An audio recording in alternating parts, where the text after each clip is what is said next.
From the BBC World Service, in association with ABC and Akashvani, this is Stumped. And welcome to Stumped, your intercontinental hit of news, features and debate from the quirky world of cricket. I'm Alison Mitchell in London, and I've been away with the dogs. I've just got back from Crufts, where I've been commentating on the world's biggest dog show. Can you believe it? An Australian Shepherd won Best in Show. It's Maxwell in Sydney, recently back from New Zealand, where Australian, the dogs, the cricketers were barking at the New Zealanders and came up with 2 wins, the second of which was absolutely remarkable. So nice to be back having a chat with you. And I'm Sunil Gupta for Akashvani, and with the news that Mumbai have won the Ranji Trophy, which is our premier red ball championship, as you know, for the 42nd time. And of course, the WPL is winding up into a terrific climax. Yeah, Mumbai doing pretty well there as well. Sunil and Jim, great to see you both. Now, on this week's show, we're going to look at the value of reaching 100 Test match appearances and ask if it still has the same significance as it used to. But first of all, if I said simply magnificent, an exemplary example of longevity, skill and fitness, a superb achievement, his skill is a joke, who might I be talking about? Well, those are just some of the phrases that have been used by cricketing greats Sachin Tendulkar and Sir Alistair Cook when talking about England's James Anderson becoming the first ever seamer to take 700 Test wickets.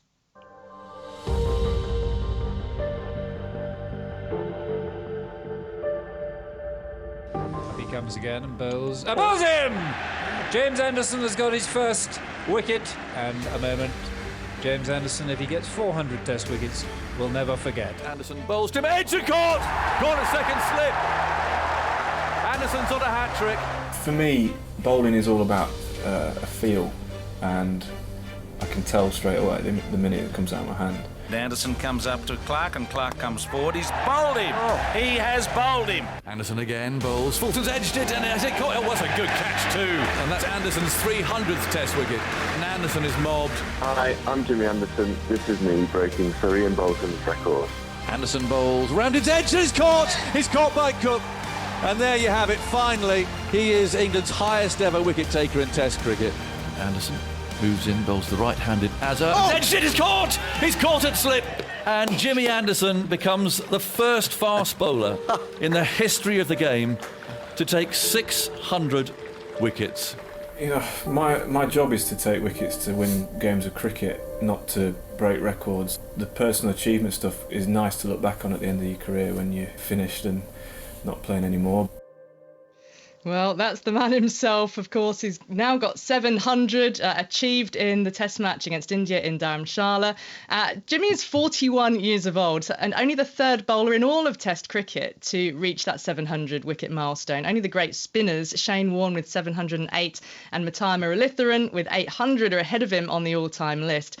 And India's Kuldeep Yadav was his 700th Test victim. He's reached this milestone in 187 Test matches at a career average of 26.52, which is also remarkable. We thought we'd talk to someone who knows him well off the cricket field and does a loosely cricket-based podcast with Anderson called Tailenders. Welcome to Stumped, the Maccabees and 86 TV's guitarist Felix White. How are you doing, Fee? I'm really good, Ali. Thank you very much for having me. The thing that stood out immediately from hearing that compilation for me is Jimmy's attitude to taking 700 wickets. It was like it was a nuisance to him to have taken them and to have to answer questions about it, which really sums up his attitude, because we had him on Tailenders very recently to talk about it, and he was obviously pumped and hyped and wanted to sort of like shower him with praise, but he's so reluctant to even go anywhere near it, especially given what's happened in India and losing 4-1 and being really disappointed by it. But it is a pretty remarkable achievement, isn't it? And I tried not to say it to him because I worry that it ages him, but it is a Bradman-esque achievement that in decades people will be saying there was a fast bowler once who took 700 Test wickets, you know, and no one will be able to believe it, really.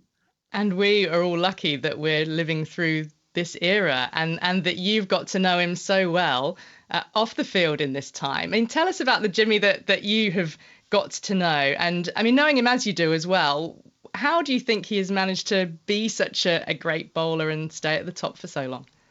It's a really good question. And when we first started doing Tailenders, it was supposed to be a few episodes out in Australia in what we all assumed would be the last time Jimmy was in Australia playing Test cricket. So we thought maybe I thought, wow, that would be incredible to be with this great at that period of time. But he's gone on to average 22 roughly, I think, in the last 6 years since then, which is pretty remarkable. But I've got to know him as a person, and sometimes I forget that he is the Jimmy Anderson that I've watched play cricket for so long. And you're always probing that, like, what is it that makes Jimmy Jimmy? How's he been able to do what he's been able to do? But firstly, I think he's just got a miraculous body and work ethic, which not many people do. But being a musician, the thing that I always think is really fascinating about Jim is when we're playing music, he wants to know how everything works. He's very interested in technical things. So I always feel like, oh, that's quite interesting because he's had that sort of analytical approach to bowling where the curiosity, just he needs to know how to do stuff and how to make it happen. When he first began bowling, he was this shy bowler. He was terrible in interview, and he'd probably be the first to acknowledge that as well. But I think sort of the relationship and the friendship that you guys have built with him seems to have really brought him out of his shell somewhat. Yeah, he's a really great friend of mine now. And that's so interesting being in his remit sometimes, that how often people can mistake shyness for arrogance, especially with someone who's very successful, because you assume they're going to hold themselves in a certain way and be able to command a lot of social situations that might be otherwise awkward for them. So it's always fascinating that seeing Jimmy navigate that, because I think he's just naturally a very shy person. So being able to sort of move with someone and see him come out of his shell through Tailenders and do all kinds of things you'd never imagine him doing and enjoying life that way. Jim, as an Aussie, there's a lot of respect for Jimmy Anderson, isn't there, despite him being on the opposition? Have you got sort of a favourite moment, a time of either watching him bowl or simply spending time with him? Yes, as Felix said, spent some time with him a couple of tours ago when he stayed on for the one days, and he was doing the commentary on the BBC. I didn't see the sort of rowdy side, if there is one, of Jimmy. I saw the quiet side, and a delightful fellow he was. But I suppose my memories, other than him hitting Shane Watson on the pads in front of the stumps again, or hitting the stumps, or hitting the outside edge, is his batting with Monty Panesar in Cardiff in 2009 when he saved the Test. So there's always something alternate that you remember about people other than what they're famous for. And that was certainly something that made him very famous and had a huge impact, obviously, on that game, but on the series, because England ended up retaining the Ashes. But a phenomenon. Bradman was, Shane Warne was, this guy is. There'll never be a fast bowling phenomenon like Jimmy Anderson again. It's not possible. I definitely like Jim. I've got a lot of good memories of watching him bat, and I definitely like how he looks perennially very concerned when he bats. Very rare to see an elite sports person just so out of their depth so regularly, which is one of the beautiful things that cricket gives you, isn't it? But in terms of bowling, I loved 4 years ago in India when he got Rahane and Pujara, I think it was, in the same over, one going away and one coming back in. That was a beautiful thing. Obviously 10-11's got a lot of amazing moments. I always really as an apocalyptic moment in English cricket really remember Hoggard and Harmison getting dropped and Broad and Anderson taking those wickets out in New Zealand, I think it was. I was on that tour, yeah. Yeah, which felt like such a big deal at the time, wasn't it? Because they were such epic figures in English cricket, Hoggard and Harmison. And then another special one actually is after getting dropped for the West Indies tour, coming back and being part of that early stages of the Bazball era in that New Zealand South Africa thing. There's a lot of reinventions to Jimmy across his career. He's like David Bowie. There's a lot of different eras and reinventions, and it's just up to you which one your favorite one is. Yeah. Felix, this is Sunil in New Delhi. And my abiding memory of Jimmy Anderson is that he's always there at the Indian's throat, always getting Virat Kohli out caught at first, second slip. It's amazing. I mean, that's absolutely my abiding memory. And it's been there for many, many years, every time India tours England. So for how long do you think he'll carry on? I mean, you've answered part of that question, but purely 41, and 41 for a fast bowler is terrific. Not so much for a spin bowler, but for a fast bowler. Do you think as it'll be his last summer, or will he last out till the next Ashes, as Jim has so fervently pleaded for? You know, if I was brave enough to ask that question, I'd be asking him every single week, but I'm not. Don't forget, he got Tendulkar out more than any other Test bowler in history as well. So that's how far back the legacy goes. I don't know with retiring. I've given up asking him that question. And the thing that I really love about Jim is that with a lot of Test cricketers have gone on that for that period of time, you sense that they feel like they're going to have a legacy moment. I genuinely don't think Jimmy's brain works like that at all. You never feel like he's manifesting or manipulating a situation where he bows out at his peak and everyone sort of there's an ovation and all that kind of thing. I think it's as simple as he was put on this earth to bowl, and he's going to do it for as long as he can. And if that's at the highest level, then that's amazing. Can he reach another 13 Test matches, which would match Tendulkar's 200 caps? Wow. Has that ever been spoken about with him, Felix? I actually think it would be the most Jimmy thing ever to just go out in some random place without all of that kind of hysterics around him and just walk off into the sunset. Felix, it's been great to have you on. Thank you so much. And yeah, keep enjoying Tailenders with Jimmy because we love it as well. And yeah, we'll speak to you again soon, I hope. A pleasure, guys. Privilege to talk to you all. Thanks, guys. Look after yourselves. You too. That is Felix White, guitarist from the Maccabees and 86 TVs and co-host with James Anderson of the Tailenders podcast. From the BBC World Service, this is Stumped on Akashvani. Now, the 100 Test Club has grown by 4 after England's Jonny Bairstow, India's Ravichandran Ashwin and the New Zealand pair of Kane Williamson and Tim Southee all collected their 100th cap in recent tests. The club itself now has 80 members in all. And I did think about getting you, Jim and Sunil, to name all 80, but we won't do that. And we will instead ask whether, does 100 Test matches have the same significance as it used to? But to what extent should the number of caps correlate with how great a cricketer someone is?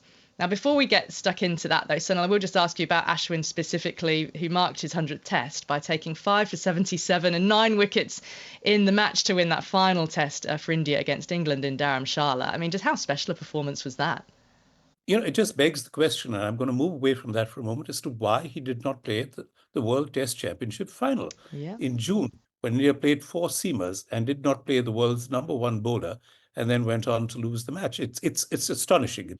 And the other aspect of his performance, not just in Dharamshala, but over his career, is that if you know, he's not the first choice overseas. It's always Jadeja if you're playing one spinner. So he must have lost out at least 20, 25 Test matches. And to say now he's the guy who's actually reached 100 tests and has made, 516 wickets, I think that really is saying something. So I think that the performance in India has always been very good. The performance outside India, which perhaps is, figured in their calculations why he shouldn't play, or is the fact that his average is slightly higher. He's only taken 149 wickets in about 40 Test matches. But we must add to his achievements by saying he scored 5 Test centuries. So he can bat, is no question. He started off as an opener, by the way, in his, when he started playing cricket. So it's always been baffling to me as to why he's not played more abroad. But it is phenomenal. And he's been through so many aches and pains and niggles. And as you know, in the last Test match at Rajkot, he had to go home because his mother had fallen seriously ill. He went back in the middle of the Test match. And yet he came back to finish the Test match. And that actually, I think, sums up Ashwin. Jim, I'll ask you about Southee and Williamson in a moment because you've been there in New Zealand while they were receiving their 100th Test caps. But, I went through those 80 players who have picked up 100 Test caps and just looked at the spread country by country. And over half of them are from either England, India or Australia, the so-called Big Three.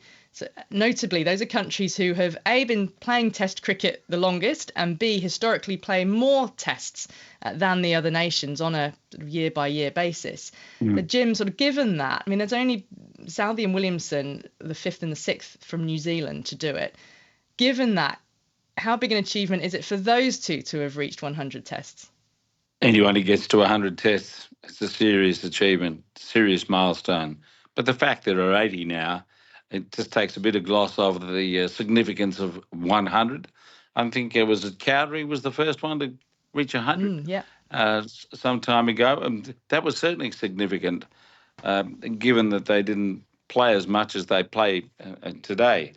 But, once you get past the first person who's done it, then you're starting to ramp it up, or you're going to say 150, 200. I mean, where do we want to take it? But, any opportunity to recognise long-serving players in this way is important. But I was staggered when I saw that number 80. I didn't think for a moment that there were as many as that. But and that's probably why, as we move on, it will become a more significant number, because probably we won't be playing as much Test cricket per calendar year, even amongst the big three, in another 10 years than we're playing now, because of these long franchise competitions, including the IPL. Does the IPL go 10 weeks this year? Goodness gracious. It does, yeah. 10 weeks, that's ridiculous. And just a final thought, Jim, because, you are allowed to get a little bit sentimental, and caps do mean something, because I believe you were presented with a milestone cap for 40 years of service on Grandstand, were you not?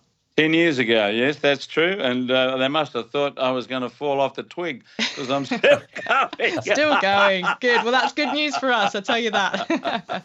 Well, that's all we've got time for on this week's Stumped here on Akashvani. And I should mention that this was our 450th cap on Stumped, our 450th episode. Can you believe it?